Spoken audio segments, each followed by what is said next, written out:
Hello you awesome people out there, and today I'm going to show you how to click this picture using a single source of light, a DSLR camera and a bit of arrangement which I've done in the studio, which I'm going to show you shortly.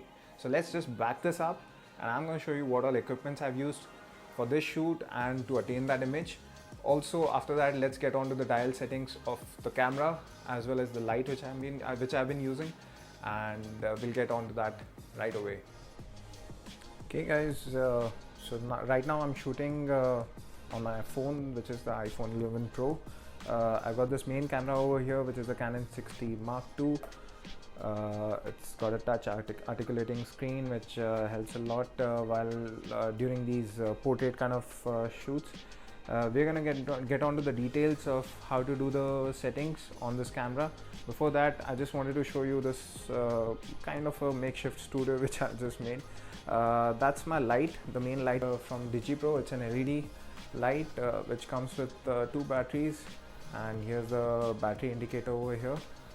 You can adjust the intensity of the light from here, and you can set it to whatever level you want. It's a pretty powerful light. So the diffuser which I'm using right now, like I said, it's a laundry bag, so it serves the purpose for now. For the backdrop, I used a black cloth, as you can see, and I've attached it to the cupboard handles, one over here and one on the other side over there, which you cannot see right away. So that is very important if you want that dramatic kind of portrait shoot. Yeah, so these are the equipments which I'm using. The main tripod which I'm using for the camera is a Photo Pro tripod. It's a very sturdy tripod. It's got a ball head movement which is very smooth. I really like this tripod over there. That's the stool which I use for sitting and vlogging or whatever. And yeah, let's get on to the dial settings now for the camera. Okay guys, let's jump into the camera settings.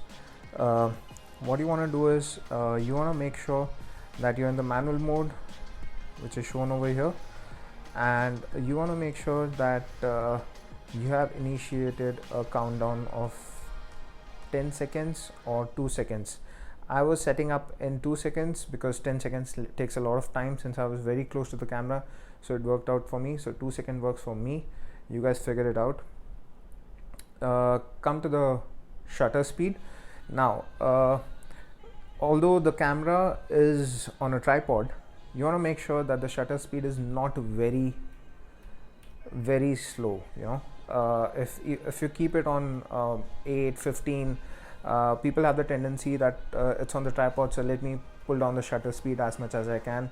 Please don't do that, because even if the shutter speed is low and it's on the tripod, there are micro jerks which the camera gets, and it is very much seen on the picture, and you won't get a sharp picture, trust me on that. So you want to set a high shutter. I was setting it at about 250. It's a decent shutter speed of 250. Come down to the aperture. Now aperture, it's a pretty general concept that a lower aperture, that is a small aperture of 1.8, will give you a very nice bokeh. Bokeh is basically when the subject is very much in focus and the background is really blurred. It gives you a very cinematic and a very nice appealing picture. However, when you're shooting self-portraits, I would discourage to do that, because I was tempted to go to f1.8, but that's a wrong move, because at 1.8 probably one part of your face, wherever you're focusing, will be in focus and rest will not be in focus. So when you actually zoom into the picture, if you want your eyes to be focused, it will be in focus, but then just below the eyes or other parts will be totally out of blur. You don't want that. You want a little bit of more picture in focus. So what you want to do is you want to go to around f2.8 or 3.2 and then start shooting. ISO, you want to maintain ISO at around 400. You don't want to go more than 600 or 800. Reason being that it increases the noise, and for a picture of that sort, yes, I can increase my light, but then it's always a good practice to keep the ISO low for self portraits, and then yeah, you can just post edit it in Lightroom if you're not happy with the exposure and all that. So yeah, that's about it. Mainly these were the things. Last but not the least, the white balance. Please do not keep it on auto or any of these tungsten, sunny day or any sort. I use Kelvin. So Kelvin, I set it at around 5200, which is matching to my the LED light which I'm using. So 5200 suits me. Once that is done, keeping it on RAW or JPEG, that's your choice. I keep it on RAW because the images are much better for post edit. And the picture style, I keep it on faithful, everything being the lowest, because my saturation, my temperature, my contrast and brightness, everything is in the lowest, so it gives me more flexibility to work in the post. Yeah, so that's pretty much about the basic settings which you want to dial into your camera. Okay guys, let's get on to the lighting setup now, which is the most important part of getting that kind of image. As you can see, the light is falling from the side, that is from my right side. That effect you can achieve by placing the light right on the perpendicular to your face, like I've done it in this video now. So as you can see, the light is falling perpendicular to my face now, and the other part of my face obviously will be totally dark. Because there's no light, of course, over there.